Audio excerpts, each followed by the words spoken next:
This is Alan Bush with the Daily Financial Forecast for Tuesday, April 20th.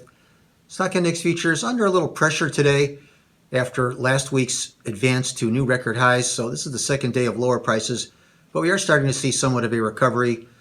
Longer term, though, it still appears that the interest rate environment will continue to dominate and be supportive to stock index futures.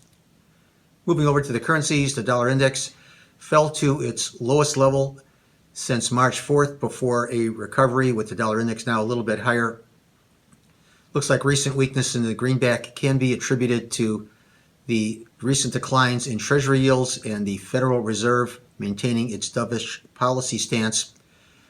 Also, we'll have the European Central Bank holding its policy meeting on Thursday. No changes in interest rates or guidance is anticipated. And we had the Australian dollar trading a little bit higher after the Reserve Bank of Australia released the minutes from its April 6th policy meeting. The RBA indicating that interest rates will remain close to zero for at least another 3 years. And in the interest rate futures markets, overall, they have been performing very well for the news.